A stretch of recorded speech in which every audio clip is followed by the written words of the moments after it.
Blood trickled down Jamal Thompson's chin as the flight attendant towered over the 12-year-old. Problem solved, she smirked, walking away. Nobody moved, except one man, quietly capturing everything on his phone. Judge Terrence Washington hadn't planned on becoming this child's unexpected savior today. Before we dive deeper into this shocking story, let me know where you're watching from in the comments. Hit that like button and subscribe if you want to see more stories of justice being served against racial discrimination. Trust me, you won't believe how this flight attendant's career comes crashing down after what she did to young Jamal. The Thompson family had been planning this trip for 3 years. Letitia Thompson, a dedicated nurse at Mercy Hospital, had worked double shifts and holidays, saving every extra penny for this moment.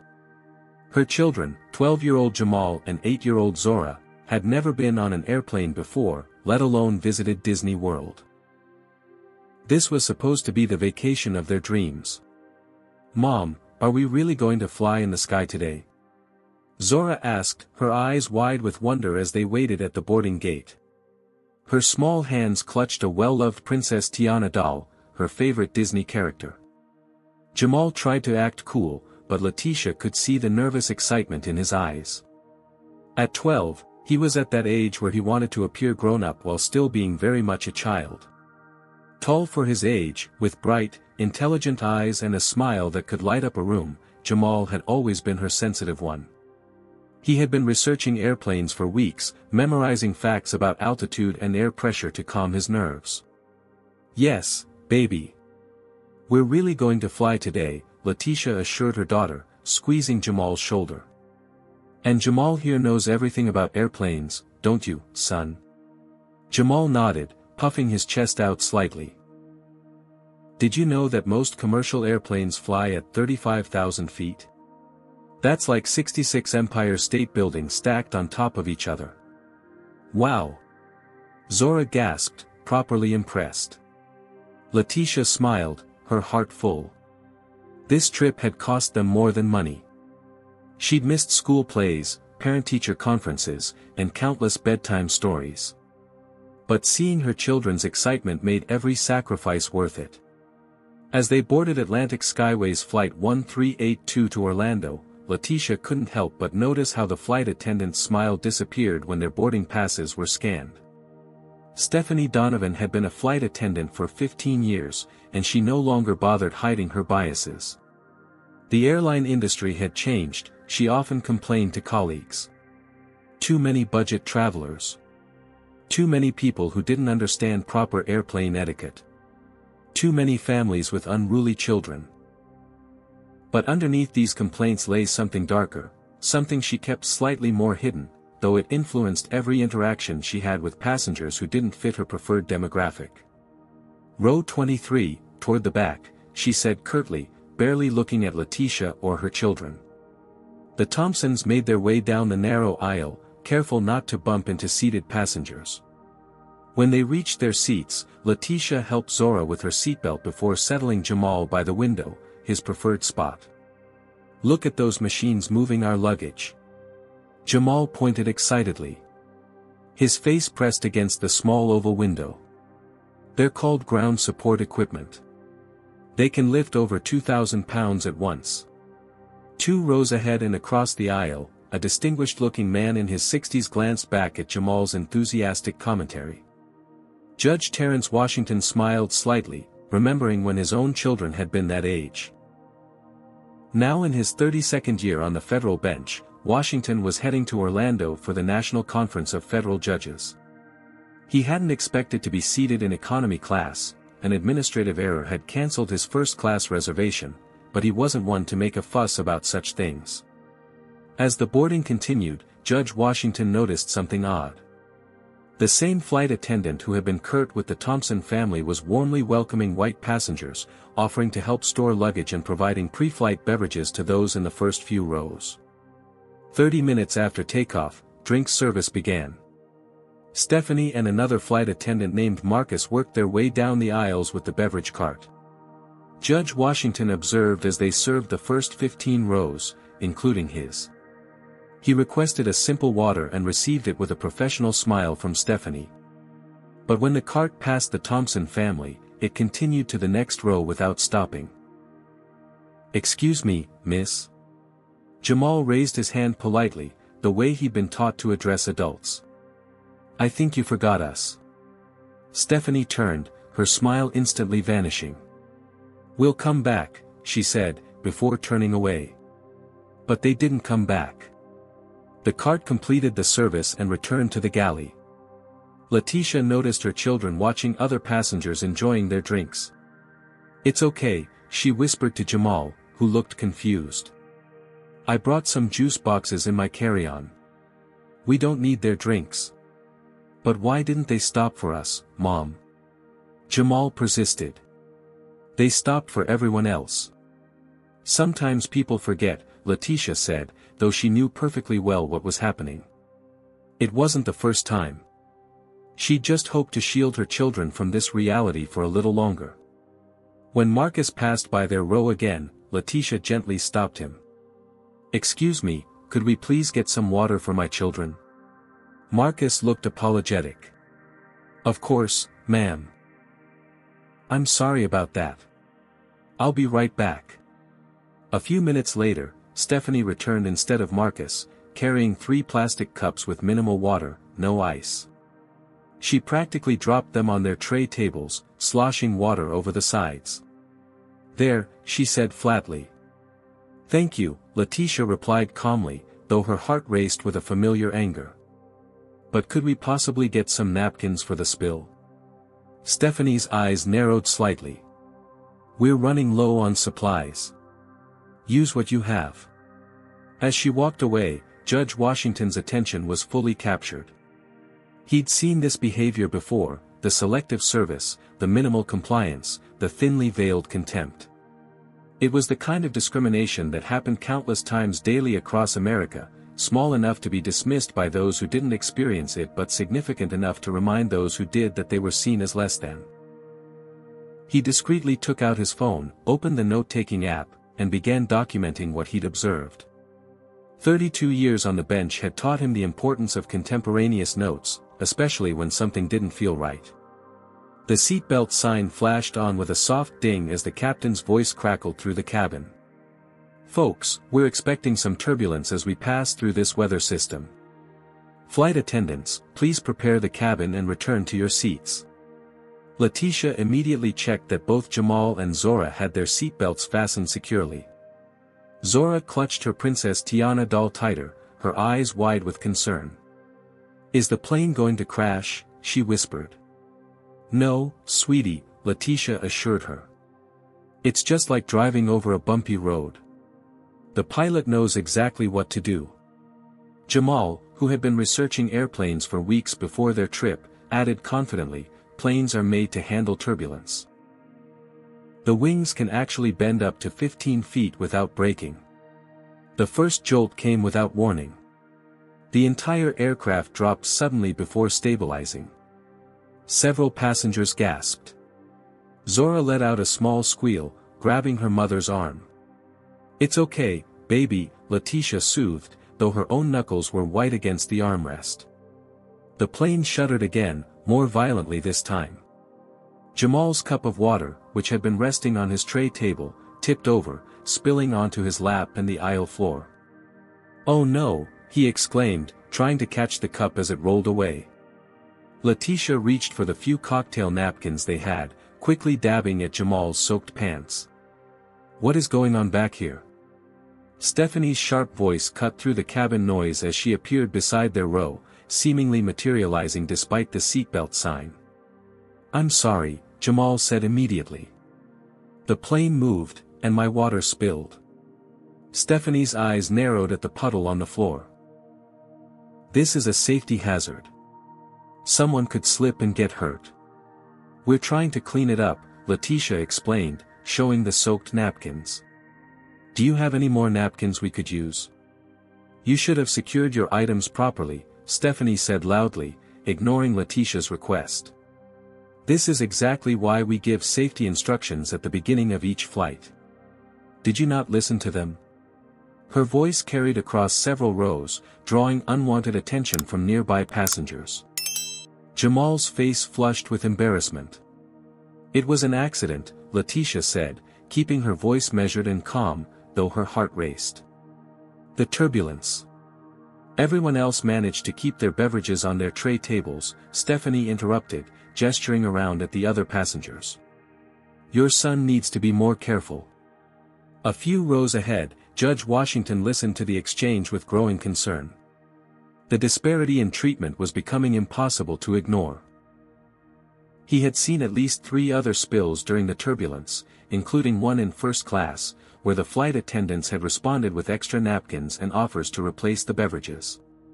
He discreetly pulled out his phone and, making sure the device was in airplane mode, began recording video. My son is 12 years old, Letitia said, her voice still controlled but with an edge of maternal protection. And he apologized for the accident. We'd appreciate some help cleaning it up. Stephanie's posture stiffened. Are you causing a disturbance on this flight, ma'am? Because I need to remind you that interfering with a flight crew member's duties is a federal offense. The threat hung in the air. Letitia felt her mouth go dry. As a black woman, she knew exactly how quickly situations like this could escalate, how easily she could be labeled as aggressive or non-compliant. She'd seen the viral videos, read the stories. She thought of her children watching, learning. No disturbance, she said quietly. We'll handle it ourselves. Jamal looked at his mother, confusion and hurt in his eyes. He'd never seen her back down like this before. At school, when a teacher had made racially insensitive comments about his science project on famous black inventors, Letitia had scheduled a meeting with the principal and calmly but firmly addressed the situation. She'd always taught him to stand up for himself with respect and dignity. But here, 35,000 feet in the air, the power dynamics were different. Letitia could feel it, and it made her sick to her stomach. Mom, Jamal whispered after Stephanie finally walked away without providing any napkins, why was she so mean about an accident? When the lady in the blue dress up front spilled her drink, the other flight attendant gave her a whole stack of napkins and a new drink. Letitia's heart broke a little. She'd tried so hard to protect her children from these moments, to preserve their innocence and confidence a little longer. But Jamal was observant, always had been. Some people, she began carefully, treat others differently based on how they look. It's wrong, but it happens. What matters is how we respond, with dignity, always. But it's not fair, Jamal insisted, his voice rising slightly. Lower your voice, honey, Letitia cautioned. You're right, it's not fair. And there are times to stand up against unfairness. But right now, on this plane, we need to be strategic. We'll get to Disney World, have an amazing time, and not let anyone ruin our special trip. An older white woman across the aisle leaned over. You should teach your children to be more respectful to authorities, she said in a stage whisper. That flight attendant is just doing her job. Letitia didn't respond, giving the woman a brief, tight smile before turning back to her children. But the comment stung, reinforcing the unfair burden she carried, not just experiencing discrimination but being expected to accept it gracefully. Judge Washington continued recording discreetly. In his 3 decades on the bench, he presided over numerous civil rights cases, but witnessing this firsthand, away from the formality of his courtroom, hit differently. He made a mental note to request the passenger manifest later. Names would be important. Over the next hour, the pattern continued. When refreshments were served again, the cart rolled past the Thompson family without stopping. When Letitia politely asked for pretzels for her hungry children, Stephanie responded that they had run out, despite visibly serving another passenger the same snack minutes later. The microaggressions mounted. Stephanie's refusal to make eye contact with Letitia, the exaggerated sighs when Jamal asked a question, the warm smiles reserved for white passengers contrasted with the cold efficiency directed at the Thompsons. For Jamal, this treatment brought back painful memories from school. Last year, in 6th grade, he'd been the only black student selected for the advanced math program. His teacher, Mr. Bennett, had suggested in front of the class that perhaps Jamal had been included for diversity reasons, rather than merit, despite Jamal having the highest test scores in the grade. When Jamal had excelled in the program, consistently outperforming his peers, the teacher attributed it to natural athletic ability with numbers, rather than intelligence or hard work. Letitia had addressed that situation through proper channels, meeting with administrators and requesting a different teacher. But here, in this sealed metal tube hurtling through the sky, there were no channels to pursue, no managers to speak with, no way to remove her family from the situation. She fought an internal battle familiar to many black parents: stand up now and risk escalation that could traumatize her children and potentially lead to worse outcomes, or absorb the indignity temporarily to protect them, teaching resilience while acknowledging the unfairness later. For now, she chose the latter, whispering reassurances to her increasingly upset children, promising Disney magic just hours away. But with each passing minute, the tension in row 23 grew thicker, a pressure building toward an inevitable breaking point. 3 hours into the 5-hour flight, 8-year-old Zora tugged urgently at her mother's sleeve. "Mommy," she whispered, her voice tight with discomfort, "I really need to go to the bathroom." Letitia glanced toward the rear of the aircraft. The seatbelt sign had been turned off 20 minutes ago after the turbulence subsided. The rear lavatory showed a vacant sign. "Okay, sweetie. Let's go quickly." She unbuckled her seatbelt and stood to let Zora out into the aisle. As they started toward the rear lavatory, Stephanie appeared, blocking their path with the beverage cart. "You need to return to your seats," she said firmly. "We're starting another service." "My daughter needs to use the restroom urgently," Letitia explained, noting Zora's increasingly distressed expression as she shifted from foot to foot. "The sign shows it's vacant." "We'll be quick." Stephanie's expression hardened. "The lavatory is closed for cleaning." Letitia glanced at the indicator again. Still showing vacant, not occupied or cleaning. "Please," she said quietly, aware of the eyes watching from surrounding rows. "She's 8. It's an emergency." "Use the forward lavatory," Stephanie replied dismissively, though it was 15 rows away, with the cart now blocking access. "How are we supposed to get there with the cart in the way?" Letitia asked, struggling to keep frustration from her voice. "You'll have to wait until we complete this service," Stephanie said with finality, turning her attention to serving another passenger. Zora whimpered softly, clutching her mother's hand. Letitia looked around desperately and spotted another flight attendant, Marcus, emerging from the forward cabin. "Excuse me," she called to him, waving slightly. "Could you help us? My daughter needs the bathroom urgently, but we can't get past the cart." Marcus approached, taking in the situation quickly. "Of course, ma'am. You can use the forward lavatory. I'll escort you." Stephanie shot him a look that could freeze fire. "I already told them to wait until we finish the service," she said through clenched teeth. "It's a child," Marcus replied quietly. "It's not a problem." "It's my section," Stephanie insisted. "I've made my decision." During this exchange, Zora's discomfort had become unbearable. Tears welled in her eyes as she whispered, "Mommy, I can't hold it anymore." Jamal, witnessing his sister's distress from his seat, made a decision. He unbuckled his seatbelt and stood up. "I'm going to help my sister," he announced, moving into the aisle to join his mother and Zora. As he stepped forward, the plane encountered a brief moment of light turbulence. Jamal, still unaccustomed to maintaining balance during flight, stumbled slightly, his shoulder inadvertently brushing against Stephanie's arm. What happened next occurred so quickly that later, when passengers gave their statements, accounts would vary on the precise sequence of events. But Judge Washington's video would capture it all. Stephanie's reaction was explosive and disproportionate. She spun around, her face contorted with anger. "Don't you dare push me," she shouted, loud enough for the entire cabin to hear. Before Letitia could intervene, before Jamal could stammer an apology, Stephanie shoved the 12-year-old boy backward with both hands. The force of her push, combined with the narrow confines of the aisle and the still-present beverage cart, sent Jamal crashing into the metal edge of the cart. There was a sickening crack as his jaw connected with the metal frame. Blood immediately spilled from Jamal's mouth as he collapsed to the floor of the aircraft. One of his teeth skittered across the aisle carpet. "Jamal!"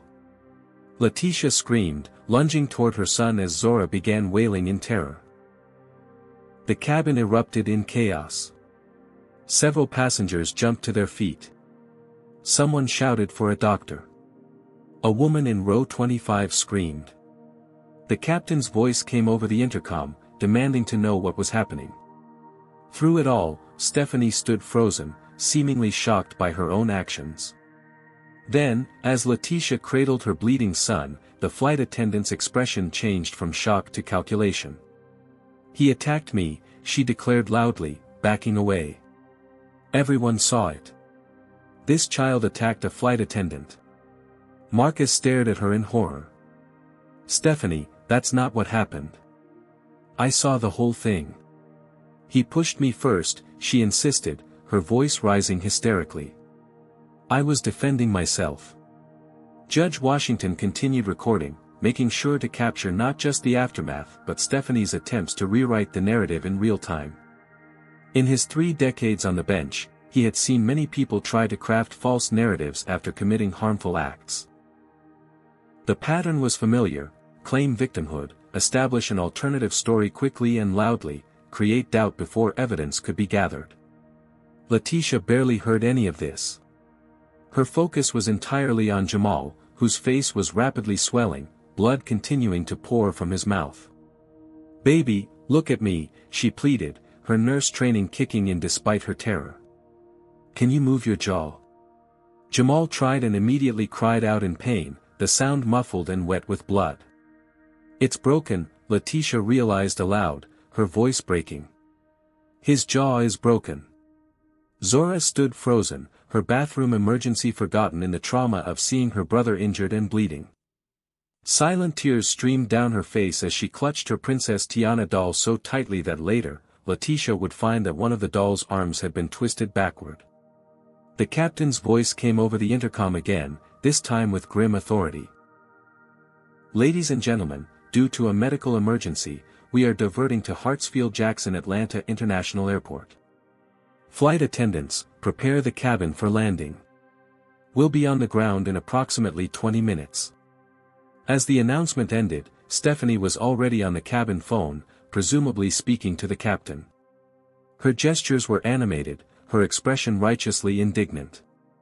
She was establishing her version of events with the flight crew. Judge Washington made 3 quick, discreet phone calls, one to a former clerk who now worked for the Department of Justice's Civil Rights Division, one to a trusted colleague on the federal bench in Atlanta, and one to his own chief of staff. Each call was brief, just long enough to set certain wheels in motion.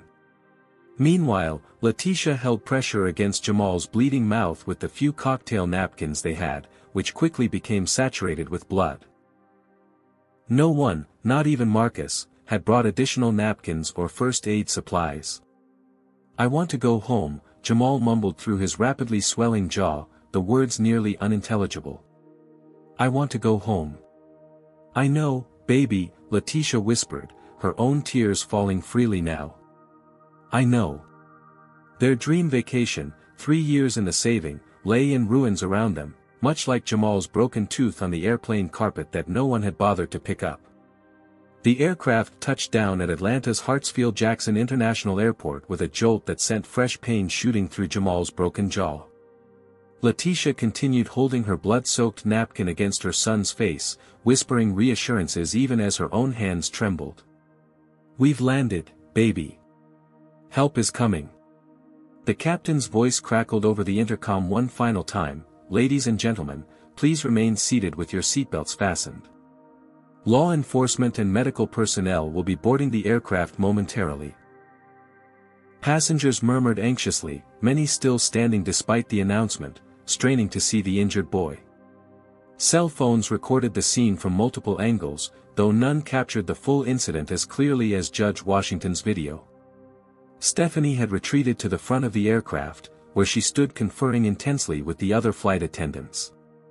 Her face was composed now, her uniform straightened, any trace of the rage that had driven her to assault a child carefully concealed beneath a mask of professional concern.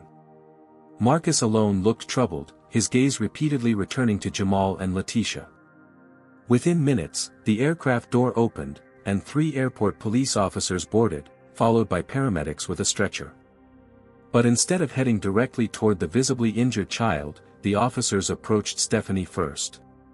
She spoke rapidly, gesturing toward row 23 with an expression of aggrieved authority.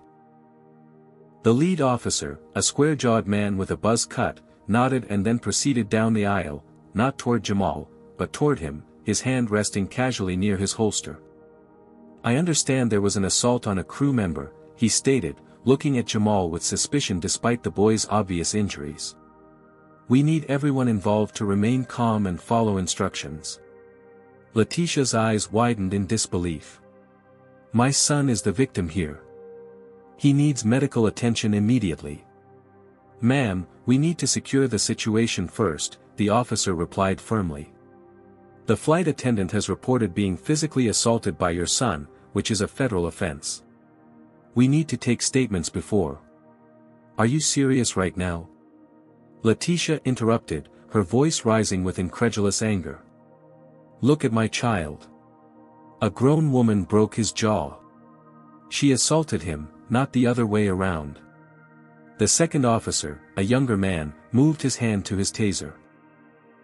"Ma'am, I need you to lower your voice and comply with our instructions." Judge Washington chose this moment to stand.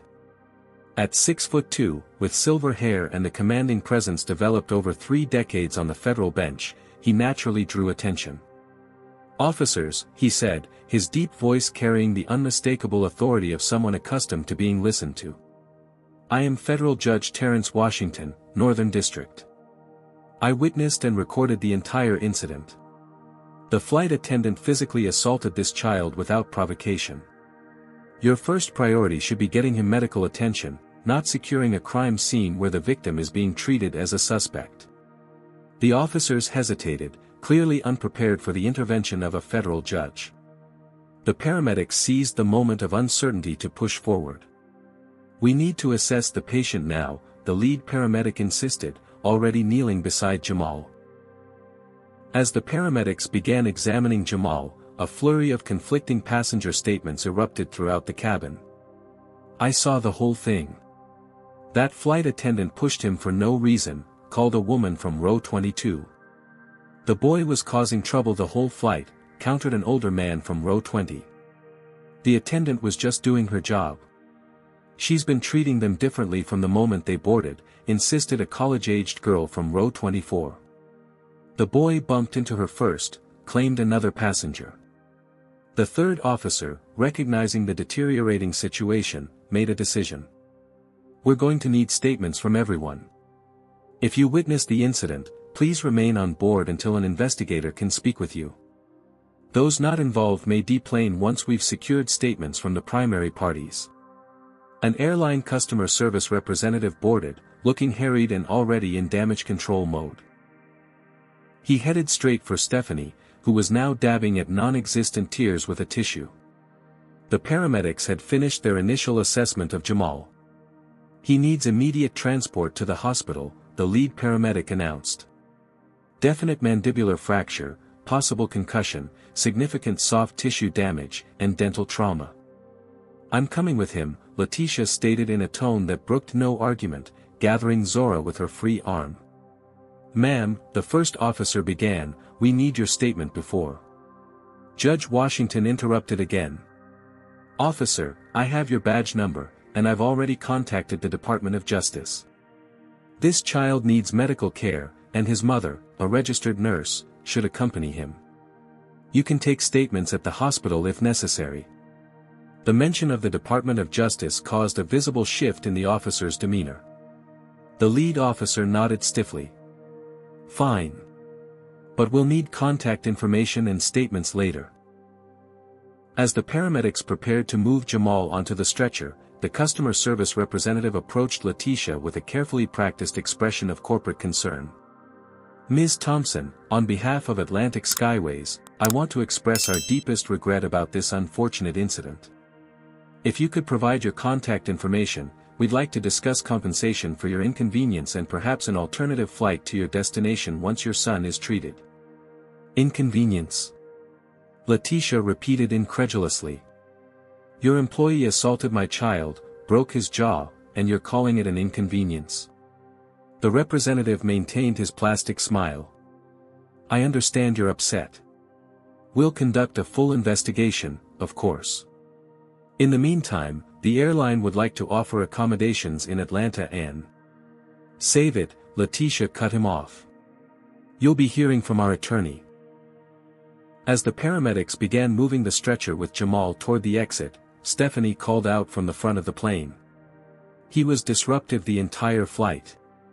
He ignored my instructions and then pushed me when I tried to maintain order. Ask anyone. Several passengers began shouting at once, some supporting Stephanie's version, others vehemently contradicting it. Zora, overwhelmed by the chaos and her brother's injury, began sobbing uncontrollably. I just needed to go to the bathroom, she wailed. This is all my fault. It's not your fault, sweetie, Letitia assured her, though her own voice trembled with a mixture of rage and fear. None of this is your fault. As they reached the aircraft door, Judge Washington approached them. Ms. Thompson, he said quietly, showing her his business card. I have video evidence of everything that happened. I'll be in touch once your son is stabilized. Letitia took the card with trembling fingers, too overwhelmed to fully process the significance of this offer of support.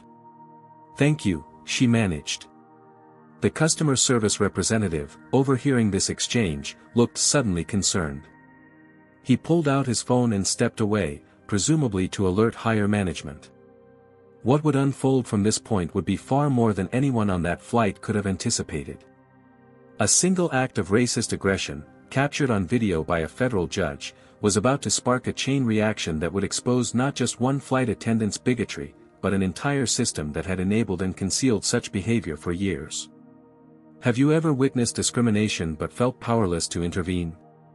Or maybe you've been in a situation where someone unexpectedly stood up for you when you needed it most. The Thompson family's nightmare was just beginning, but Judge Washington's decision to document everything would prove crucial in what was to come. Comment number 1 if you think the officers should have immediately helped Jamal instead of questioning him, or number 2 if you think they were just following protocol. Don't forget to like and subscribe to see how this shocking story continues. Would you have had the courage to speak up like Judge Washington did if you witnessed this injustice? The fluorescent lights of Grady Memorial Hospital's emergency department cast harsh shadows across Jamal's swollen face. He lay semi-conscious on a gurney, and delivering pain medication into his arm as medical personnel moved efficiently around him, preparing for emergency surgery. Letitia stood at his side, still in her travel clothes, her shirt stained with her son's blood. As a nurse, she understood every term the doctors used as they discussed Jamal's injuries: comminuted mandibular fracture, dental avulsion, soft tissue lacerations. As a mother, each clinical phrase pierced her heart like a knife. We need to place hardware to stabilize the jaw, the oral surgeon explained. The impact fractured it in 3 places. He'll require dental implants later for the lost teeth, but our priority now is stabilizing the bone and preventing infection. Letitia nodded mechanically. How long will the surgery take? 2 to 3 hours. He's young and otherwise healthy, which works in his favor. Zora sat in a nearby chair, her Princess Tiana doll clutched to her chest, eyes wide and frightened. She hadn't spoken since they'd left the plane, shock rendering her uncharacteristically silent. Is there someone who can stay with your daughter during the procedure? The surgeon asked gently. Letitia shook her head. They were 1,000 miles from home, with no friends or family nearby.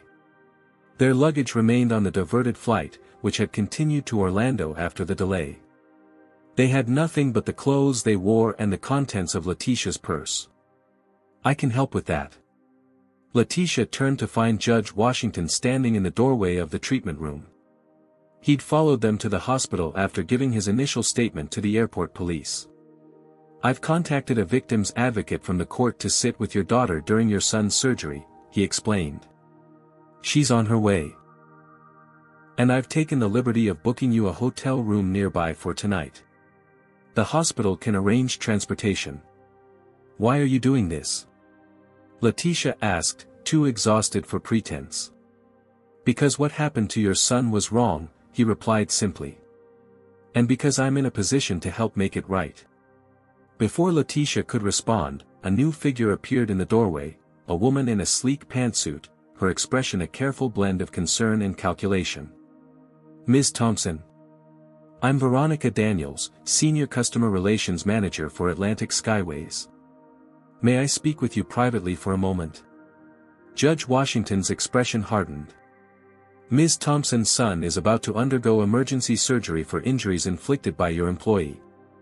This isn't the time." Veronica's practiced smile didn't waver. "I understand completely. I just wanted to personally express the airline's deepest regrets about this unfortunate incident and provide Ms. Thompson with some immediate assistance." She extended an envelope toward Letitia. "The airline would like to offer $5,000 in immediate compensation for your medical expenses and the disruption to your vacation plans. We've also arranged first-class tickets to Orlando for when you're ready to continue your journey." Letitia stared at the envelope without taking it. "We would, of course, require a standard release form," Veronica continued smoothly, producing a document from her briefcase. "Just confirming that you accept this compensation as resolution for today's regrettable events." Judge Washington stepped forward. "That document is a non-disclosure agreement combined with a liability waiver. By signing it, Ms. Thompson would forfeit her right to seek appropriate damages for her son's injuries and would be legally barred from discussing the assault publicly." Veronica's smile tightened. "Judge Washington, with all due respect, this is a private matter between our airline and our customer." "Your employee committed felony assault against a minor," he replied evenly. "That makes it considerably more than a customer service issue." A nurse appeared at the door. "We need to take Jamal to pre-op now." Letitia leaned down to kiss her son's forehead gently, avoiding his injured jaw. "Mommy loves you. I'll be right here when you wake up." Jamal's eyes fluttered, clouded with pain medication. "Are we still going to Disney?" he mumbled through swollen lips. The question broke something in Letitia. Tears she'd been holding back since the incident finally spilled down her cheeks. "We'll see, baby. Don't worry about that now." As the nurses wheeled Jamal away, Letitia turned back to Veronica. "My son has a broken jaw in 3 places. He's lost 2 teeth. He'll need months of recovery and probably years of dental work. And you're offering $5,000 if I promise never to tell anyone what your employee did to him?" She took a step closer to the airline representative. "My son did nothing wrong. Nothing. He was trying to help his little sister use the bathroom after your flight attendant refused to let us pass. And for that, she assaulted him, broke his jaw, and then immediately lied about what happened. Ms. Thompson, I understand you're upset. No, you don't understand at all. But you will. Now please leave. My son is in surgery, and I need to focus on him right now." Veronica hesitated, then placed her business card on a nearby table. "Please call me when you're ready to discuss resolution. Our offer won't remain open indefinitely." After she left, Judge Washington placed a gentle hand on Letitia's shoulder. "You made the right decision. That offer wasn't justice, it was damage control." "I can't afford a lawyer," Letitia admitted quietly. "I'm a single mother. I saved for 3 years for this vacation. I don't have money for legal battles with an airline." "You don't need to worry about that," Judge Washington replied. "I've contacted an attorney who specializes in civil rights cases. He's agreed to take your case pro bono." "Why would he do that?" "Because I showed him the video." Before Letitia could ask more questions, her phone rang. It was her supervisor from the hospital where she worked. "Letitia, I just saw the news. There's a video going viral of a flight attendant attacking a black child. They're saying it's your son. Is that true?" Letitia's stomach dropped. "Yes, Janet. We were on our way to Disney World. The flight was diverted to Atlanta. Jamal's in surgery now." "I'm so sorry," Janet said, her voice softening momentarily before shifting to a more professional tone. "Look, I hate to add to your stress, but I need to know when you'll be back. We're short-staffed as it is, and I can only hold your shifts for so long." "My son's jaw is broken in 3 places," Letitia repeated numbly. "I have no idea when we'll be back. I understand it's a difficult situation, but you've already used most of your PTO for this vacation. Hospital policy only allows 3 days of emergency family leave without documentation." "I'll get you documentation," Letitia promised, fighting to keep her voice steady. "Good. And Letitia? The hospital board is concerned about the publicity. We've already received calls from reporters asking for comments about you and your son. As you know, our social media policy prohibits employees from making statements that might reflect negatively on the hospital. The implication was clear: don't make waves, or your job could be at risk." After ending the call, Letitia sat heavily in a chair beside Zora, who had finally fallen asleep, exhausted by trauma and tears. "They're threatening my job," she whispered to Judge Washington. "Indirectly, but clearly." He nodded grimly. "Unfortunately, that's often how these situations unfold. The moment victims speak up, systems mobilize to silence them." A victim's advocate arrived, a kind-faced woman named Darlene who agreed to watch Zora while Letitia dealt with the mounting crisis. Judge Washington led Letitia to a quiet corner of the waiting room. "There's something else you should know. The video of the incident is spreading online, but some early news reports are framing it problematically. They're using your son's school photo alongside Stephanie Donovan's professional headshot, and some outlets are repeating her claim that Jamal was disruptive and initiated physical contact. He showed her a news alert on his phone from a major network: incident on Atlantic Skyways flight, attendant injured in altercation with juvenile passenger. How can they report it like that?" Letitia demanded. "She broke my son's jaw. Because Stephanie gave a statement immediately, and Atlantic Skyways has a public relations department working overtime. But there's hope. Social media videos from passengers are challenging the official narrative, and I've contacted someone who can help shift the momentum."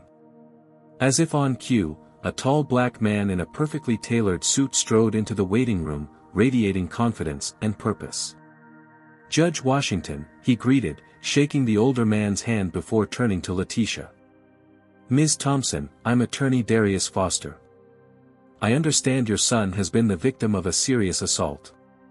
I want you to know that I'm here to ensure he receives justice." Letitia looked between the two men, overwhelmed. "I appreciate the offer, but as I told Judge Washington, I can't afford. My services are pro bono," Foster interrupted smoothly. "Judge Washington and I go back many years. He was my mentor when I clerked for him after law school. More importantly, I've seen the video, and what happened to your son is not just an assault, it's a civil rights violation." He gestured to the empty chair beside Letitia. "May I?" When she nodded, he sat and continued, his voice both professional and compassionate. "Here's what you need to know. Atlantic Skyways is already building a defense for their employee. They'll claim Jamal was disruptive, that Stephanie acted in self-defense, or that the contact was accidental. They'll dig into your past and Jamal's, looking for anything they can use to discredit you." "There's nothing to find," Letitia said firmly. "My son is an honor student. I'm a registered nurse with no criminal record." "That's good, but it doesn't matter as much as you might think. They'll twist innocent facts into damaging narratives. Did you know that hospital staff has already been treating Jamal differently?" Letitia frowned. "What do you mean?" "I observed it on my way in. White children with less severe injuries are being treated in private rooms. Jamal was in a curtained bay in the main emergency area. The nurse assigned to him has checked on him half as frequently as patients in those private rooms. These are the subtle ways bias manifests in systems, ways that are often invisible unless you're looking for them. Letitia nodded slowly, unsurprised. She'd seen similar patterns in her own hospital. What I need from you right now, Foster continued, is permission to act as your legal representative. That means I can speak to the media on your behalf, interface with the airline, and begin building our case. What case, exactly? Civil assault and battery against Stephanie Donovan personally. Civil rights violations against Atlantic Skyways for creating and tolerating a discriminatory environment. And a separate action against the airport police for their handling of the situation. Judge Washington added, Attorney Foster is being modest.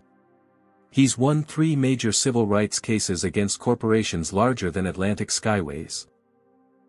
He knows exactly how to navigate these waters.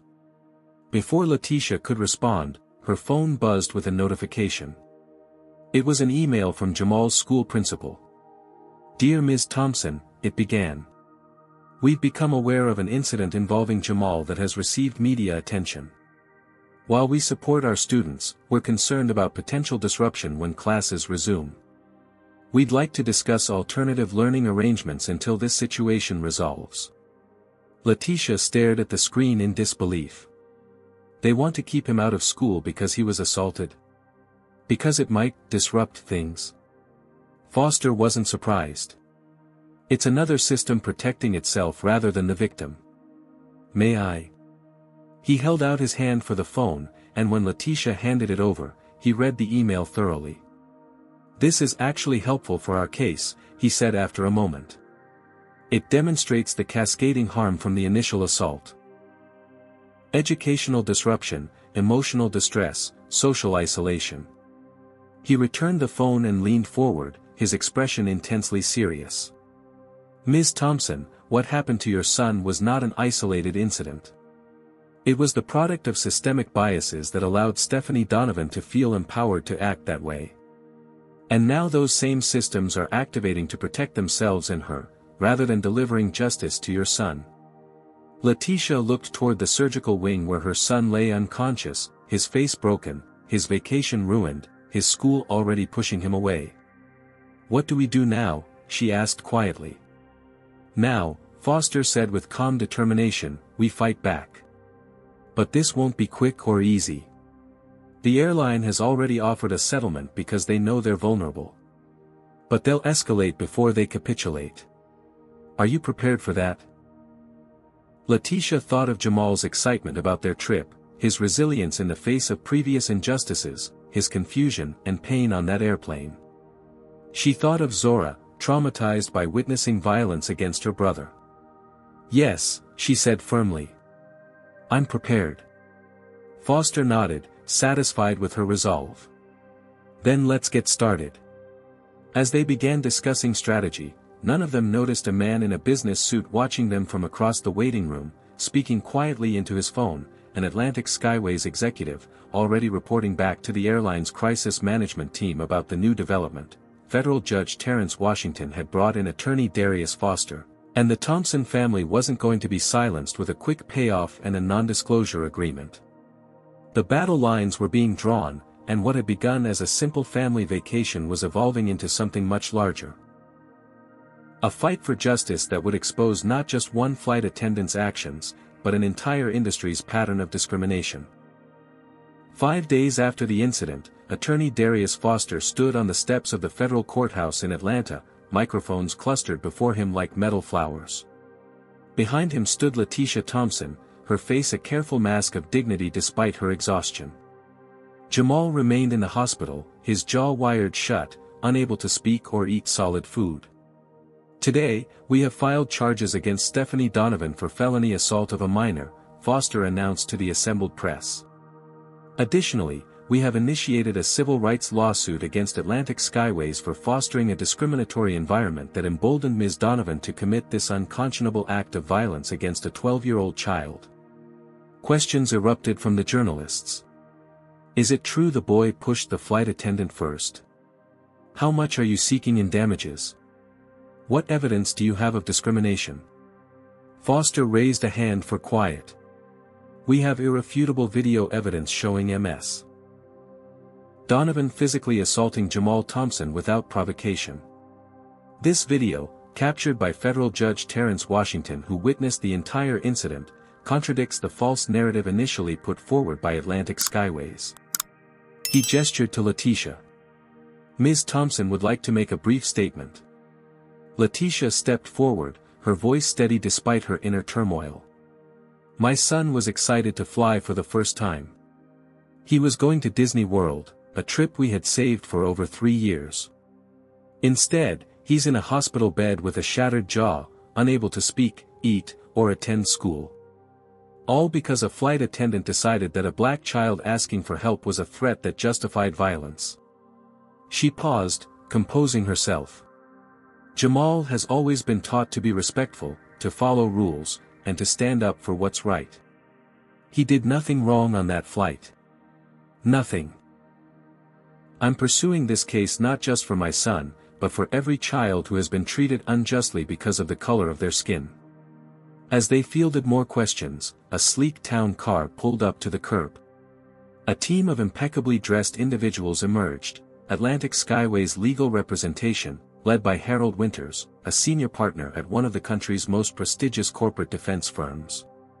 Mr. Foster, Winters called, approaching the press conference with cameras swiveling to capture this unexpected confrontation. Atlantic Skyways remains deeply concerned about the unfortunate incident involving the Thompson family.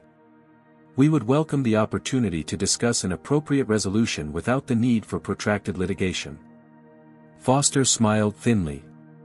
Any discussions regarding resolution will occur through proper channels, Mr. Winters, not as performative gestures for the press. My client has already rejected your initial offer because it failed to acknowledge the gravity of what occurred. We're prepared to increase our offer substantially, Winters pressed. And to implement additional crew training to prevent similar incidents. This isn't about money, Letitia interjected, unable to contain herself. This is about justice for my son and accountability for a system that allowed him to be assaulted. The confrontation made for dramatic footage that dominated news cycles throughout the day. Public opinion, initially divided based on incomplete information, began shifting as Judge Washington's video was partially released on major networks, showing clearly that Jamal had not initiated any aggression. Behind the scenes, the legal machinery ground into motion with ruthless efficiency. Atlantic Skyways investigators began compiling a dossier on the Thompson family. They discovered that Letitia had once filed for bankruptcy after her ex-husband abandoned the family, leaving her with medical bills from Zora's premature birth. They noted that Jamal had been sent to the principal's office twice in 5th grade for talking back to a teacher who had made racially insensitive comments. They documented social media posts where Letitia had expressed support for Black Lives Matter. None of these facts were remotely relevant to what had occurred on Flight 1382, but the airline's legal team prepared to use them to paint a picture of a financially motivated plaintiff with an anti-authority son and political biases. Meanwhile, Foster's team made discoveries of their own. Through careful investigation and confidential sources within Atlantic Skyways, they uncovered a disturbing pattern. Stephanie Donovan had been the subject of 27 passenger complaints over the past 5 years, many specifically alleging discriminatory treatment toward passengers of color. Each complaint had been dismissed or buried by airline management. More damning still, they discovered an internal email from a regional manager addressing one such complaint: Stephanie is experienced and reliable. These accusations of bias are impossible to prove and not worth the hassle of formal investigation. Handle it with the usual customer service voucher and move on. Foster also obtained Stephanie's personnel file from a previous employer, a smaller regional airline where she had worked before joining Atlantic Skyways. She had been terminated following an incident involving a Lading's family but had somehow kept this information off her application to Atlantic Skyways. While the legal teams gathered ammunition, Judge Washington found himself facing unexpected consequences for his intervention. A complaint had been filed with the Judicial Conduct Committee, alleging that he had abandoned judicial neutrality by actively involving himself in a civil case. The complainant remained anonymous, but the timing suggested connections to Atlantic Skyways. "They're trying to intimidate you into backing down," Foster told Washington during a private meeting in his office. "Without your video and testimony, their defense becomes much stronger." The judge nodded grimly. "I anticipated as much. It won't work. I've faced worse pressure in 32 years on the bench." "There's something else," Foster added, sliding a file across the desk. "Our investigation into Stephanie Donovan turned up something unexpected. Her father is Lawrence Donovan." Washington's eyebrows rose. "The Lawrence Donovan?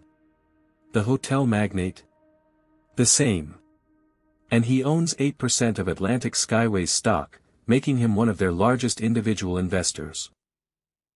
He also sits on the board of directors for the parent company that owns the airline." "That explains the aggressive defense and attempt to buy silence quickly," Washington mused. "They're not just protecting the airline's reputation, they're protecting a board member's daughter." As the case proceeded toward discovery, the Thompson family faced mounting personal challenges. Jamal's recovery proved more difficult than initially expected. Infection set in around one of the surgical sites, requiring additional hospitalization and intravenous antibiotics. Unable to eat solid food, he lost 15 pounds from his already slender frame. The psychological impact was equally severe. Once outgoing and confident, Jamal became withdrawn and anxious. He communicated through a whiteboard, but often went days barely writing anything.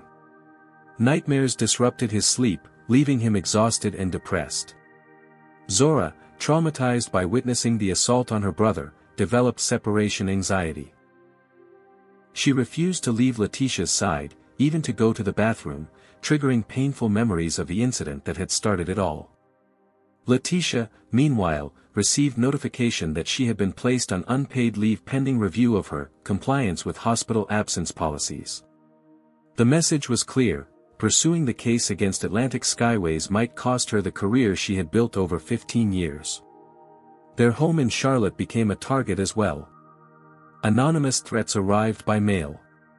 Someone spray-painted racial slurs on their garage door. A brick shattered their living room window in the middle of the night. When Foster learned of these incidents, he immediately arranged for the family to move to a secure apartment building with 24-hour security, paid for by his firm. "This is how they operate," he explained to Letitia. "They can't attack your case directly because the evidence is too strong, so they're trying to pressure you into giving up." "I won't give up," Letitia assured him, though her eyes reflected the toll these weeks had taken. "But I'm worried about my children." Foster nodded sympathetically. "I understand. Which is why I have some good news. The FBI Civil Rights Division has agreed to open an investigation into the incident as a potential hate crime." "The FBI? Isn't that unusual for what the airline is calling a customer service incident?" "Entirely unusual, which is why it's significant. They've reviewed Judge Washington's complete video and determined there's sufficient evidence to investigate whether Jamal's civil rights were violated through an act of racially motivated violence." This development changed the dynamics dramatically. Atlantic Skyways found itself facing not just civil litigation but potential federal criminal implications. Their stock price dropped 12% in a single day when the FBI investigation made headlines. Stephanie Donovan, who had been placed on administrative leave with pay immediately following the incident, suddenly found her position more precarious. The airline, initially steadfast in her defense, began creating distance between themselves and her actions. Then came a breakthrough that would transform the case entirely. A former Atlantic Skyways flight attendant named Melissa Chen contacted Foster's office. She had worked with Stephanie for 3 years before resigning in protest over the toxic culture she had witnessed. Stephanie bragged about how she could treat certain passengers however she wanted because her father would protect her, Chen revealed during her deposition. She specifically targeted families of color, especially those who appeared to be flying for the first time or seemed unfamiliar with airline procedures. Chen provided text messages between crew members discussing Stephanie's behavior and management's willful blindness toward it. In one exchange, a supervisor wrote, "Just keep Stephanie away from the diversity training. Last time she asked questions that nearly got us all fired." Most damning of all, Chen revealed that Atlantic Skyways had an internal classification system for passengers, visible only to crew members on their tablets.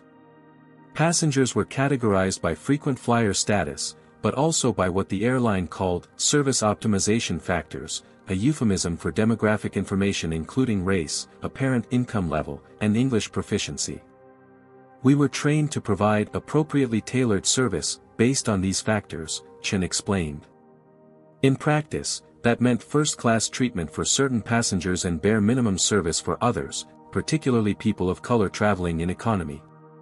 This revelation transformed what had appeared to be an individual act of racism into evidence of systemic discrimination, exactly what Foster had suspected from the beginning. As these discoveries leaked to the media, public outrage intensified. A grassroots boycott of Atlantic Skyways gained momentum, with prominent celebrities and business leaders publicly canceling their corporate accounts with the airline. The airline's initial strategy of attacking Jamal's character backfired spectacularly when his school released a statement supporting him.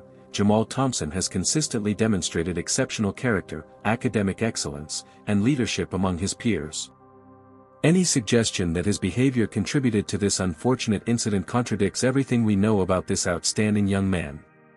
Protest groups gathered at Atlantic Skyways terminals across the country, carrying signs with Jamal's school photo and the phrase, "His only crime was flying while black." Inside the corporate headquarters, panic set in as the financial impact mounted. An emergency board meeting was called, where Lawrence Donovan argued vehemently against settlement, insisting that his daughter was being scapegoated. "This is nothing but extortion," he declared, pounding the conference table. "If we settle, we're admitting guilt for a system-wide problem that doesn't exist." The CEO, watching the company's stock price plummet and facing pressure from other board members, disagreed. "We have a video of our employee breaking a child's jaw. We have evidence of prior complaints being ignored. We have internal documents suggesting racial profiling of passengers. This isn't about your daughter anymore, Lawrence. This is about the survival of the airline." As the legal pressure intensified and public opinion solidified against them, Atlantic Skyways made a desperate final attempt to control the narrative. They offered Letitia $15 million, 3 times their previous offer. Along with guaranteed medical care for Jamal, a public apology, and a promise to implement comprehensive anti-bias training. Foster brought the offer to Letitia, who sat silently as he outlined the terms. "It's a significant improvement over their previous offers," he acknowledged. "And it would provide financial security for your family's future. But as always, the decision is yours." Letitia looked at Jamal, who was sitting by the window of their secure apartment, staring out at a city that wasn't home, his jaw still wired shut, his body thin and fragile from weeks of liquid nutrition. "What happens if we don't accept?" she asked. "Then we proceed to trial. Based on the evidence we've gathered, I believe we would win a larger judgment. But trials are unpredictable, and the process would be grueling for your family, especially Jamal." Letitia crossed the room and knelt beside her son, showing him the settlement offer on a tablet. He read it carefully, then picked up his whiteboard and wrote a single question. "Will she go to jail?" Foster approached and answered honestly. "The settlement only resolves the civil case, Jamal. The criminal charges and FBI investigation would continue regardless of whether you accept this offer." Jamal wrote again, "Will they admit what they did was wrong?" The settlement includes a public apology, but it's carefully worded to limit their legal exposure. It acknowledges that you were injured during an interaction with their employee but doesn't explicitly admit fault. The boy's face hardened with determination as he wrote a final message. "Then no deal." Letitia looked at her son with a mixture of pride and concern. "Are you sure, baby? This money would pay for college for both you and Zora. We wouldn't have to worry about medical bills." Jamal shook his head firmly and wrote, "It's not about money. It's about the truth." Foster nodded with respect. "Then we continue to trial. And based on what I've seen of this young man's courage, I believe the truth will prevail." As Foster left their apartment that evening, his phone rang. It was his investigator. "You're not going to believe what I just found," the investigator said without preamble. Stephanie Donovan wasn't fired from her previous airline for a single incident. There's a pattern going back 15 years across 3 different airlines. And guess what? Daddy's money made the records disappear each time she got into trouble. Can you prove it? Better than that. I found one of her victims from 10 years ago, an Indian family she assaulted during a flight to Los Angeles. They were silenced with a settlement and NDA, but after seeing Jamal's story on the news, they're willing to break the agreement and testify. Foster smiled grimly as he ended the call. The final pieces were falling into place for a trial that would do more than deliver justice for one family. It would expose decades of corporate complicity and discrimination that had affected countless passengers. The stage was set for a courtroom showdown that would capture national attention and potentially transform airline industry practices forever. The surveillance video leaked on a Tuesday morning. Despite court orders sealing evidence until trial, someone, likely an employee at the Atlanta airport, uploaded the complete, unedited footage from the aircraft's security cameras to a social media platform. Within hours, it had been viewed 20 million times. The video left no room for interpretation. It showed, in clinical detail, every microaggression Jamal and his family had endured throughout the flight. It captured Stephanie Donovan's deliberate neglect of their needs while attentively serving white passengers. Most devastating of all, it showed the moment of assault with undeniable clarity, Jamal stumbling slightly from turbulence, Stephanie's disproportionate rage, and the sickening impact as she shoved him into the metal beverage cart. The sound of his jaw breaking was audible even through the plane's ambient noise. America watched. And America reacted.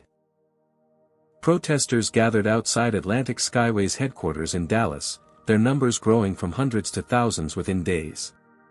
Celebrities and athletes posted messages of support for Jamal using the viral hashtag #JusticeForJamal. Civil rights organizations called for a nationwide boycott of the airline. Corporate accounts began dropping Atlantic Skyways en masse, with major companies issuing statements about their commitment to supporting businesses that aligned with their values of diversity and inclusion.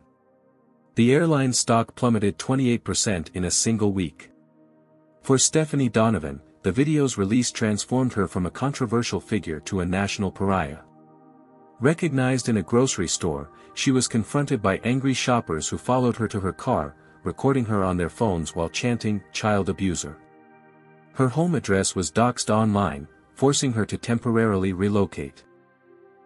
Her father, Lawrence Donovan, found his hotel empire facing collateral damage as protesters targeted his properties with boycotts and negative reviews. Business associates distanced themselves, canceling long-standing partnerships and joint ventures. Atlantic Skyways, desperate to contain the growing crisis, announced Stephanie's termination and issued a carefully worded apology that acknowledged unacceptable behavior, without explicitly admitting liability. They unveiled a new Respect in the Skies initiative, promising comprehensive retraining for all staff and a zero-tolerance policy for discriminatory behavior. The public wasn't impressed. "Too little, too late," commented civil rights leader Reverend Marcus Johnson during a television interview. "This isn't about one bad apple flight attendant. This is about a corporate culture that enabled and concealed racist behavior until they were caught on camera." Meanwhile, Jamal Thompson faced a grueling recovery process far from the public eye. 6 weeks after the assault, his jaw remained wired shut. Unable to speak or eat solid food, he received nutrition through protein shakes and pureed foods consumed through a straw. The physical pain, while substantial, paled in comparison to the psychological trauma. Nightmares plagued his sleep, vivid dreams where he was trapped on an endless flight, unable to escape as threats closed in around him. He developed anxiety around white authority figures, flinching when doctors or police officers came near him.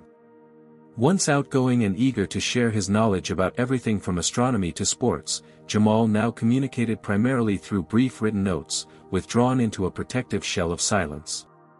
The therapist Foster had arranged diagnosed him with post-traumatic stress disorder and depression.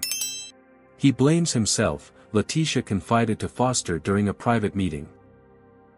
He keeps writing notes asking if Zora still would have had her accident if he hadn't tried to help her. If we would still have gone to Disney if he had just stayed in his seat. Foster shook his head sadly. Self-blame is common among trauma victims, especially children. They try to make sense of senseless acts by assuming responsibility. It gives them the illusion of control. How do I help him understand it wasn't his fault? Therapy is crucial, but so is seeing justice done. Children have an innate sense of fairness. Seeing Stephanie Donovan held accountable may help Jamal process what happened to him. Letitia's own struggles mounted as well. Her hospital officially terminated her employment, citing excessive unexcused absences, despite Foster's efforts to invoke family medical leave protections. The loss of income, combined with mounting medical bills not covered by their insurance, created financial pressure that added to her stress. The media attention brought unwelcome intrusions into their lives. Reporters camped outside their secured apartment building. Tabloids published speculative articles about Letitia's past, including her divorce and bankruptcy. Conservative commentators questioned her motives, suggesting she had coached Jamal to provoke the incident for financial gain. Most painful of all was the impact on 8-year-old Zora. Once bubbly and outgoing, she now suffered from severe separation anxiety, refusing to leave her mother's side even momentarily.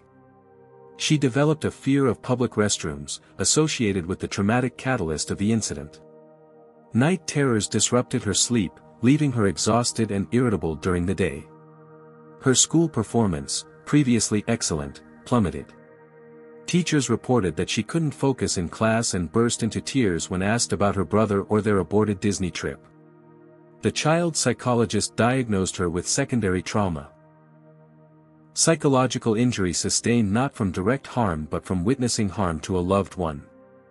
Both of my children are suffering, Letitia told Judge Washington during his visit to their apartment. And for what? Because we dared to fly while black. Because Jamal asked for a drink?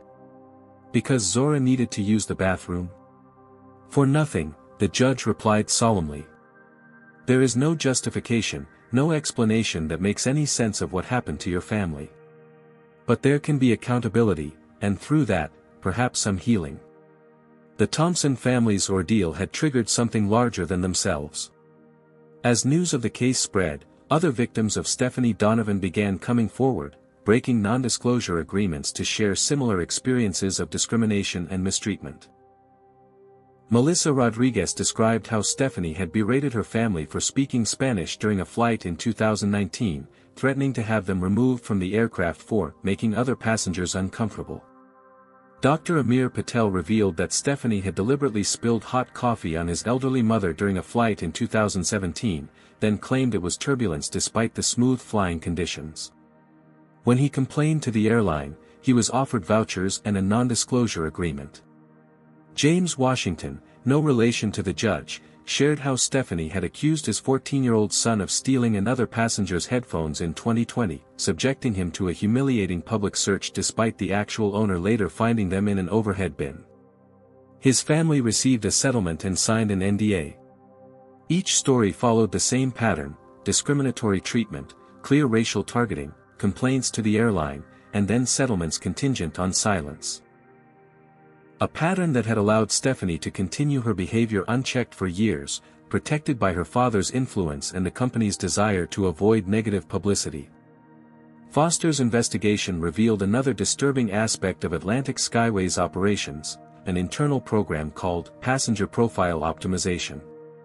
Supposedly designed to enhance customer experience, the system flagged passengers based on factors including race, apparent socioeconomic status, and English proficiency, guiding crew members on how to appropriately allocate attention and resources. In practice, this created a two-tier service model: preferential treatment for white, affluent-appearing passengers and minimal service for everyone else, particularly passengers of color traveling in economy class. The discovery of this program transformed the Thompson case from an individual incident of assault to evidence of systemic discrimination institutionalized within corporate policy. It also attracted the attention of federal regulators, who launched an investigation into whether Atlantic Skyways had violated civil rights laws in its treatment of passengers. As public pressure mounted and legal challenges multiplied, the airline's crisis deepened. Unable to stem the financial bleeding from boycotts and cancelled corporate accounts, Atlantic Skyways announced layoffs of 2,000 employees. Their CEO resigned, citing personal reasons, though industry insiders confirmed he had been forced out by the board. Lawrence Donovan fought desperately to protect his daughter and his investment, using his considerable influence to pressure media outlets into balanced coverage and politicians into public statements supporting the airline. He hired a top crisis management firm to rehabilitate Stephanie's image, positioning her as an overwhelmed working mother who made a split-second error in judgment. The strategy backfired spectacularly when journalists discovered Stephanie had previously been fired from 2 other airlines for similar incidents, only to have the records expunged through her father's legal team and financial pressure. 7 weeks after the assault, as the case moved inexorably toward trial, Foster received an unexpected call from his investigator. "You need to see this immediately," the investigator said without preamble, sending a file to Foster's secure email. The document was an internal email from Atlantic Skyways' former CEO to Lawrence Donovan, dated 2 years earlier. "Larry, we've received another complaint about Stephanie. This is the 3rd this quarter. I understand she's your daughter, but this pattern is creating liability for the company. The latest incident involved a Nigerian family who is threatening legal action. I strongly recommend she be reassigned to non-passenger duties before something happens that we can't contain." Lawrence's reply was damning. "Handle it like the others. Offer them vouchers, upgrade their status, whatever it takes. If they persist, have legal draw up the usual NDA with a reasonable settlement. My daughter stays in her current position. Need I remind you who convinced the board to approve your compensation package last year?" Foster immediately forwarded the exchange to Letitia with a brief message: "This is the smoking gun." They knew exactly who Stephanie was and what she was capable of doing. They enabled and protected her right up until she broke Jamal's jaw on camera. That evening, Letitia sat with Jamal as he reviewed the emails on a tablet. For the first time in weeks, something shifted in his demeanor. He wrote on his whiteboard with unusual intensity. "They knew she would hurt someone like me eventually. And they let her anyway." Letitia nodded. "Yes, baby. They knew. This isn't just about what she did to me, is it? No. It's about a whole system that decided people who look like us don't deserve the same respect and safety as everyone else." Jamal considered this, then wrote, "I want to testify at the trial. I want to tell my story myself." Letitia felt a complex surge of emotion, pride in her son's courage, fear for the trauma of reliving the experience publicly, hope that speaking his truth might help him heal. "Are you sure? It will be difficult. She'll be there in the courtroom." Jamal nodded firmly, writing, "I'm not afraid of her anymore. I'm angry at the people who gave her power knowing she would abuse it." As the trial date approached, Atlantic Skyways made one final, desperate attempt to prevent the case from reaching the courtroom. They offered a settlement of $25 million, more than 5 times their previous offer. Along with a public admission of fault, a commitment to completely restructure their training protocols, and the resignation of 3 board members, including Lawrence Donovan. Foster presented the offer to Letitia without recommendation. "This decision must come from you and Jamal," he said.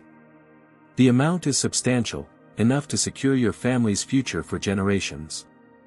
But money cannot buy justice, and only you can decide what justice looks like in this case." Letitia discussed the offer with Jamal, who had recently had his jaw unwired but still spoke carefully through residual pain. His first words after weeks of silence had been, "Are we still going to Disney?" The innocence of the question, contrasted with all they had endured, had brought Letitia to tears. "We can end this now," she told him, explaining the settlement offer. "We can try to put it behind us and rebuild our lives. Or we can go to trial and make sure the whole story is told publicly. It's your choice, Jamal. You're the one who was hurt the most." Jamal thought carefully before answering. "If we take the money and stay quiet, will it stop her from hurting someone else?" Letitia hesitated. "Stephanie has been fired. She probably won't work as a flight attendant again. But what about all the other Stephanies?" Jamal asked, wisdom beyond his years in his eyes. "What about all the other airlines with the same policies? What about the next black kid who just wants to help his sister?" His decision was clear. They would proceed to trial. The surveillance video leaked on a Tuesday morning. Despite court orders sealing evidence until trial, someone, likely an employee at the Atlanta airport, uploaded the complete, unedited footage from the aircraft's security cameras to a social media platform. Within hours, it had been viewed 20 million times.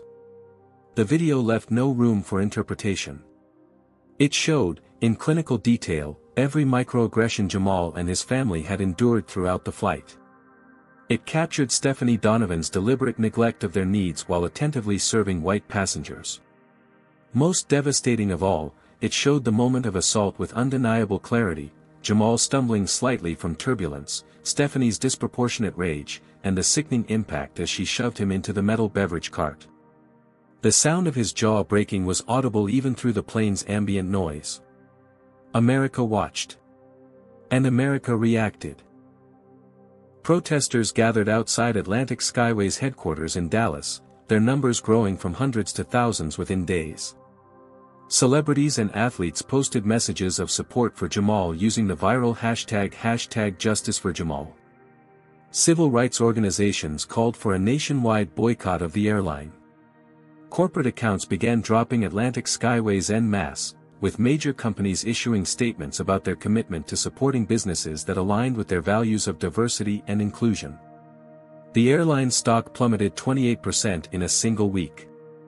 For Stephanie Donovan, the video's release transformed her from a controversial figure to a national pariah. Recognized in a grocery store, she was confronted by angry shoppers who followed her to her car, recording her on their phones while chanting, "Child abuser." Her home address was doxed online, forcing her to temporarily relocate. Her father, Lawrence Donovan, found his hotel empire facing collateral damage as protesters targeted his properties with boycotts and negative reviews. Business associates distanced themselves, canceling long-standing partnerships and joint ventures.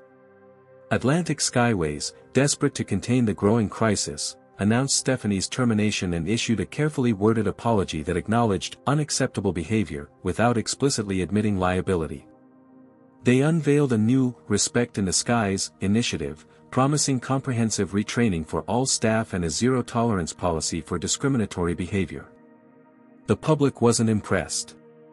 "Too little, too late," commented civil rights leader Reverend Marcus Johnson during a television interview. "This isn't about one bad apple flight attendant. This is about a corporate culture that enabled and concealed racist behavior until they were caught on camera." Meanwhile, Jamal Thompson faced a grueling recovery process far from the public eye. 6 weeks after the assault, his jaw remained wired shut. Unable to speak or eat solid food, he received nutrition through protein shakes and pureed foods consumed through a straw. The physical pain, while substantial, paled in comparison to the psychological trauma. Nightmares plagued his sleep, vivid dreams where he was trapped on an endless flight, unable to escape as threats closed in around him. He developed anxiety around white authority figures, flinching when doctors or police officers came near him. Once outgoing and eager to share his knowledge about everything from astronomy to sports, Jamal now communicated primarily through brief written notes, withdrawn into a protective shell of silence. The therapist Foster had diagnosed him with post-traumatic stress disorder and depression. "He blames himself," Letitia confided to Foster during a private meeting. He keeps writing notes asking if Zora still would have had her accident if he hadn't tried to help her. If we would still have gone to Disney if he had just stayed in his seat. Foster shook his head sadly.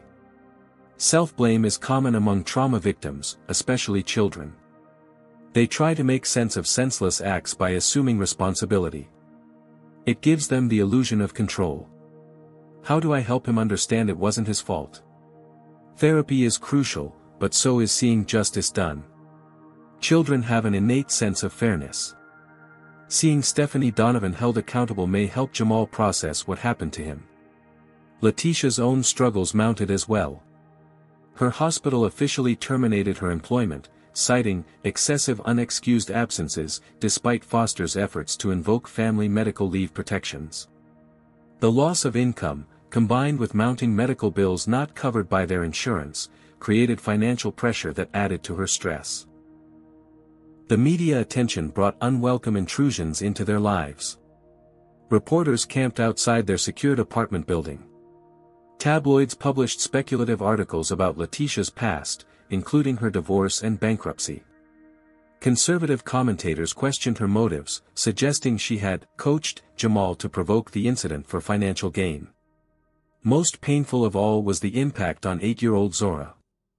Once bubbly and outgoing, she now suffered from severe separation anxiety, refusing to leave her mother's side even momentarily. She developed a fear of public restrooms, associated with the traumatic catalyst of the incident. Night terrors disrupted her sleep, leaving her exhausted and irritable during the day.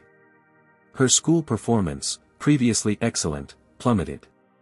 Teachers reported that she couldn't focus in class and burst into tears when asked about her brother or their aborted Disney trip. The child psychologist diagnosed her with secondary trauma. Psychological injury sustained not from direct harm but from witnessing harm to a loved one. Both of my children are suffering, Letitia told Judge Washington during his visit to their apartment. And for what? Because we dared to fly while black. Because Jamal asked for a drink? Because Zora needed to use the bathroom? For nothing, the judge replied solemnly. There is no justification, no explanation that makes any sense of what happened to your family. But there can be accountability, and through that, perhaps some healing. The Thompson family's ordeal had triggered something larger than themselves. As news of the case spread, other victims of Stephanie Donovan began coming forward, breaking non-disclosure agreements to share similar experiences of discrimination and mistreatment. Melissa Rodriguez described how Stephanie had berated her family for speaking Spanish during a flight in 2019, threatening to have them removed from the aircraft for making other passengers uncomfortable. Dr. Amir Patel revealed that Stephanie had deliberately spilled hot coffee on his elderly mother during a flight in 2017, then claimed it was turbulence despite the smooth flying conditions. When he complained to the airline, he was offered vouchers and a non-disclosure agreement. James Washington, no relation to the judge, shared how Stephanie had accused his 14-year-old son of stealing another passenger's headphones in 2020, subjecting him to a humiliating public search despite the actual owner later finding them in an overhead bin. His family received a settlement and signed an NDA. Each story followed the same pattern: discriminatory treatment, clear racial targeting, complaints to the airline, and then settlements contingent on silence. A pattern that had allowed Stephanie to continue her behavior unchecked for years, protected by her father's influence and the company's desire to avoid negative publicity.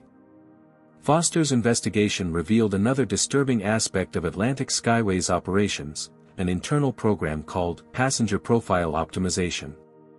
Supposedly designed to enhance customer experience, the system flagged passengers based on factors including race, apparent socioeconomic status, and English proficiency, guiding crew members on how to appropriately allocate attention and resources.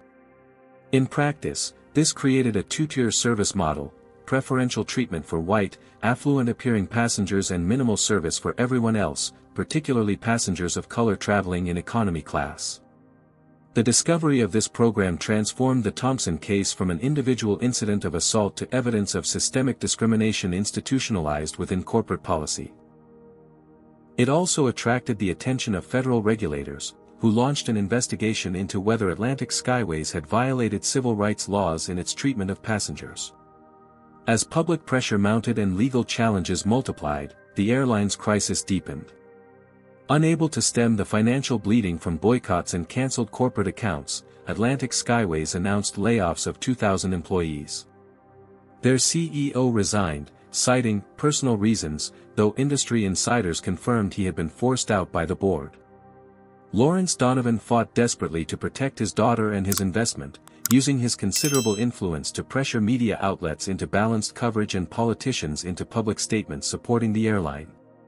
He hired a top crisis management firm to rehabilitate Stephanie's image, positioning her as an overwhelmed working mother who made a split-second error in judgment. The strategy backfired spectacularly when journalists discovered Stephanie had previously been fired from 2 other airlines for similar incidents, only to have the records expunged through her father's legal team and financial pressure. 7 weeks after the assault, as the case moved inexorably toward trial, Foster received an unexpected call from his investigator. "You need to see this immediately," the investigator said without preamble, sending a file to Foster's secure email. The document was an internal email from Atlantic Skyways' former CEO to Lawrence Donovan, dated 2 years earlier. "Larry, we've received another complaint about Stephanie. This is the 3rd this quarter. I understand she's your daughter, but this pattern is creating liability for the company. The latest incident involved a Nigerian family who is threatening legal action. I strongly recommend she be reassigned to non-passenger duties before something happens that we can't contain." Lawrence's reply was damning. "Handle it like the others. Offer them vouchers, upgrade their status, whatever it takes. If they persist, have legal draw up the usual NDA with a reasonable settlement. My daughter stays in her current position. Need I remind you who convinced the board to approve your compensation package last year?" Foster immediately forwarded the exchange to Letitia with a brief message: "This is the smoking gun." They knew exactly who Stephanie was and what she was capable of doing. They enabled and protected her right up until she broke Jamal's jaw on camera. That evening, Letitia sat with Jamal as he reviewed the emails on a tablet. For the first time in weeks, something shifted in his demeanor. He wrote on his whiteboard with unusual intensity. "They knew she would hurt someone like me eventually. And they let her anyway." Letitia nodded. "Yes, baby. They knew. This isn't just about what she did to me, is it? No. It's about a whole system that decided people who look like us don't deserve the same respect and safety as everyone else." Jamal considered this, then wrote, "I want to testify at the trial. I want to tell my story myself." Letitia felt a complex surge of emotion, pride in her son's courage, fear for the trauma of reliving the experience publicly, hope that speaking his truth might help him heal. "Are you sure? It will be difficult. She'll be there in the courtroom." Jamal nodded firmly, writing, "I'm not afraid of her anymore. I'm angry at the people who gave her power knowing she would abuse it." As the trial date approached, Atlantic Skyways made one final, desperate attempt to prevent the case from reaching the courtroom. They offered a settlement of $25 million, more than 5 times their previous offer. Along with a public admission of fault, a commitment to completely restructure their training protocols, and the resignation of 3 board members, including Lawrence Donovan. Foster presented the offer to Letitia without recommendation. "This decision must come from you and Jamal," he said. "The amount is substantial, enough to secure your family's future for generations. But money cannot buy justice, and only you can decide what justice looks like in this case." Letitia discussed the offer with Jamal, who had recently had his jaw unwired but still spoke carefully through residual pain. His first words after weeks of silence had been, "Are we still going to Disney?" The innocence of the question, contrasted with all they had endured, had brought Letitia to tears. "We can end this now," she told him, explaining the settlement offer. "We can try to put it behind us and rebuild our lives. Or we can go to trial and make sure the whole story is told publicly. It's your choice, Jamal." You're the one who was hurt the most. Jamal thought carefully before answering.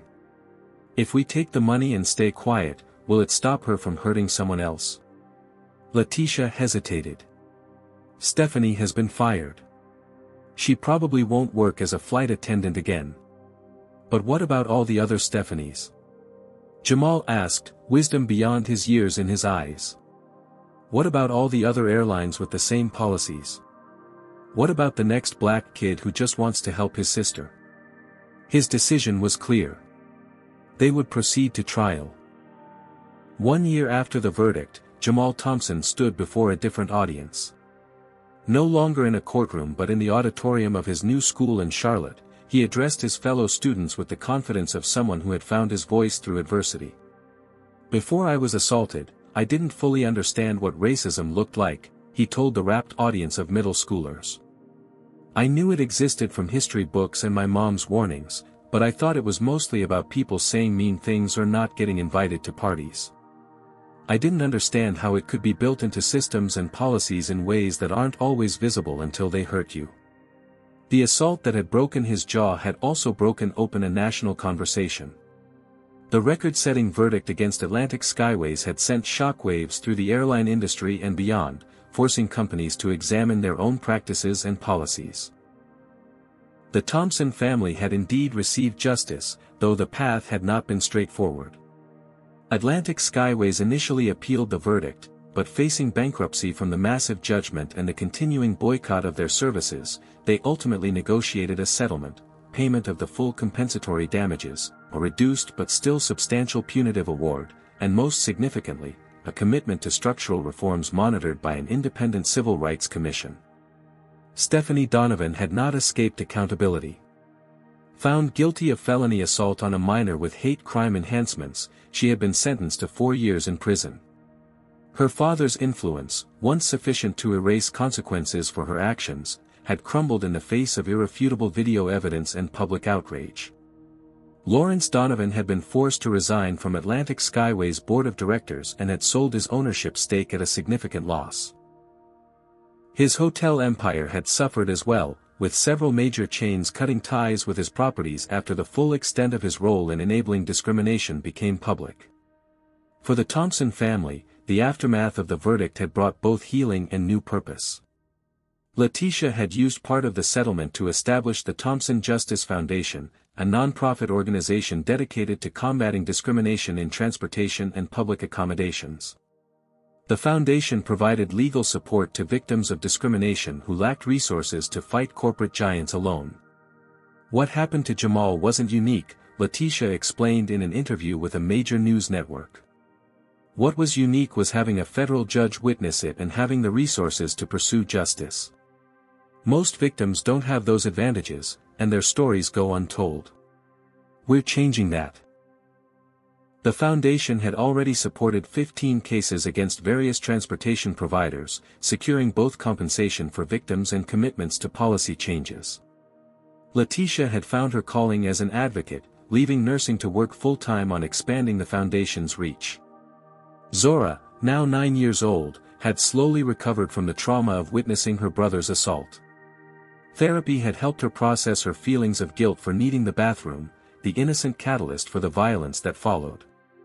She had become passionate about children's rights, starting a kids' advocacy group at her school and speaking to other children about standing up for themselves and each other. And Jamal, whose broken jaw had become a symbol of both injustice and resilience, had transformed from victim to activist. After multiple surgeries and months of physical therapy, he could speak normally again, though a slight asymmetry in his smile remained, a permanent reminder of what he had endured. Rather than hiding this physical mark, Jamal had embraced it as part of his story. He had become a sought-after speaker at schools across the country, using his experience to help other young people understand both the reality of discrimination and the importance of standing against it. The airline industry had undergone significant changes as well. The Federal Aviation Administration, prompted by the revelations from the Thompson case, had launched investigations into discriminatory practices at major carriers. New regulations required airlines to provide detailed data on passenger complaints involving potential discrimination and to implement verifiable training programs for all customer-facing staff. A congressional hearing on discrimination in commercial aviation had featured testimony from multiple former passengers who had experienced treatment similar to the Thompson families. Many had previously been silenced by non-disclosure agreements but came forward after courts ruled that NDAs could not legally prohibit testimony about potential civil rights violations. Judge Terrence Washington, whose documentation had been crucial to securing justice, had been appointed by the president to lead a new judicial task force on transportation discrimination, examining how federal courts could better address systemic inequities in public accommodations. Atlantic Skyways, once a major carrier, had emerged from bankruptcy as a smaller, restructured company with entirely new leadership and a public commitment to being the industry leader in equitable service. Whether this commitment represented genuine change or merely rebranding remained to be seen, but the financial consequences of their previous practices had sent an unmistakable message to the entire industry. 6 months after the verdict, the Thompson family had finally taken their Disney World vacation. Guests of honor at an all-expenses-paid VIP experience arranged by the theme park, which had reached out after learning of their story. Photos of Jamal and Zora beaming beside their favorite Disney characters had gone viral, a heartwarming coda to a story that had begun with violence and pain. On the anniversary of the verdict, Letitia sat in the auditorium watching her son speak to his peers, marveling at his poise and wisdom beyond his 13 years. "The most important thing I learned," Jamal told the students, "is that change happens when people refuse to be silent. One person speaking the truth can start a movement. And sometimes, justice doesn't just mean making things right for yourself, it means making things better for everyone who comes after you." After his presentation, a student asked what advice he would give to kids who experience discrimination. Jamal thought carefully before answering. "Document everything. Find allies who will stand with you. Know that it's not your fault. And remember that your worth isn't determined by how others treat you, it's something no one can take away." As the school day ended, the Thompson family gathered outside. They had a flight to catch, ironically, their first time flying together since the assault. Jamal had insisted he was ready, that facing this fear was important to his continued healing. As they boarded, the flight attendant greeting passengers instantly recognized Jamal from news coverage. "It's an honor to have you on our flight," she said sincerely. "Your courage changed our industry." Settling into their seats, Letitia noticed something different on the safety card in her seat back pocket. Alongside the usual instructions about oxygen masks and exit rows was a new section. Commitment to equitable service, with a clear statement that all passengers were entitled to respectful treatment regardless of race, gender, religion, or ability, along with information on how to report any concerns. This small addition, now standard on all major airlines, was just one of countless ripple effects from what had become known simply as the Thompson case. A single act of discrimination, captured on video and pursued relentlessly through the justice system, had forced a reckoning that extended far beyond one flight attendant or one airline. As their plane taxied for takeoff, Zora clutched her Princess Tiana doll, a new one, as the original had been damaged beyond repair during the traumatic day of Jamal's assault. The symbolism wasn't lost on Letitia, damaged but replaced, carrying the memory of trauma but not defined by it. Jamal looked out the window at the ground crew preparing for departure. "Did you know," he said, resuming his old habit of sharing random facts, "that airplanes are the safest form of transportation? The odds of being in an accident are 1 in 11 million. Letitia smiled, hearing in this simple statement something profound, her son's determination to reclaim joy, knowledge, and normalcy from the shadow of trauma. To fly again, literally and figuratively. The verdict had brought justice, the settlement had brought security, but this moment, Jamal excited about flying again, Zora clutching her doll without fear, both children moving forward with resilience and purpose, this was healing. As the plane lifted into the sky, Letitia thought about the long journey they had traveled since that fateful flight. From victim to advocate, from trauma to testimony, from broken to rebuilt, never the same, but somehow stronger.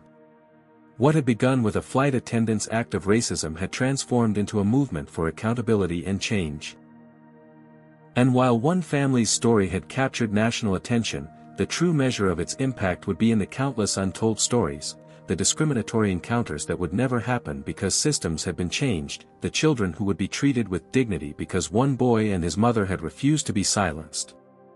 Justice, Letitia reflected, was not just about punishment for wrongdoing. It was about transformation, of individuals, institutions, and society itself. The broken pieces of their lives had been reassembled into something purposeful and powerful, a mosaic more beautiful and meaningful than what had existed before. As the plane reached cruising altitude, the captain's voice came over the intercom, "Ladies and gentlemen, we've reached 35,000 feet. You're free to move about the cabin." Free. The word resonated with layers of meaning for the Thompson family. Free from fear. Free from silence. Free to move forward into a future they were helping to shape. It had been a long, painful journey from that moment when Jamal's blood dripped onto an airplane carpet to this moment of soaring above the clouds. But through it all, they had held on to the truth, and in the end, that truth had not only set them free but had helped liberate countless others as well. What do you think about the Thompson family's fight for justice? Would you have had the courage to refuse the settlement offers and push for a full trial like they did? Comment below with your thoughts. Don't forget to like, subscribe, and share this story if you found it inspiring. Justice isn't always swift, but as Jamal's story shows, speaking truth to power can create lasting change that benefits many. Thanks for watching, and remember, one voice speaking truth can start a movement that transforms an entire industry. This powerful story illuminates how racism operates not just through individual actions but through systems designed to protect perpetrators and silence victims. Jamal's experience shows that discrimination often goes unchallenged because institutions prioritize reputation over accountability. The Thompson family teaches us that standing firm in the truth, even when faced with intimidation and lucrative settlements, can create change beyond one's personal circumstances. True justice isn't merely punishing wrongdoers but transforming broken systems. It requires courage from victims to speak out and allies who use their privilege to amplify marginalized voices, as Judge Washington did. It also demonstrates that documentation is crucial. Without evidence, discrimination is easily denied or diminished. Perhaps most importantly, this story reveals that healing from racial trauma doesn't mean forgetting or minimizing what happened. For Jamal, healing meant reclaiming his voice, converting pain into purpose, and ensuring his suffering created safer spaces for others. His journey reminds us that while we cannot prevent every instance of discrimination, we can choose how we respond, whether we accept unjust systems or work to dismantle them, whether we settle for personal compensation or insist on collective transformation. What would you have done in the Thompson family's position? Would you have accepted the airline settlement offers for financial security, or would you have pursued justice through trial like Jamal and Letitia did? Drop a comment below with your thoughts on their decision and what you might have done differently. Have you ever witnessed discrimination but stayed silent out of fear or uncertainty? Or have you been like Judge Washington, stepping up to document and support someone facing injustice?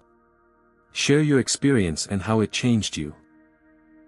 If this story moved you, please hit that like button and subscribe to our channel for more powerful true stories about people standing up against systemic racism and fighting for justice. Every share helps spread awareness about how discrimination continues to affect lives daily and what we can do to combat it. Thank you for watching this journey of courage, resilience, and transformation. Remember, as Jamal discovered, one voice speaking truth can ignite a movement that changes entire systems.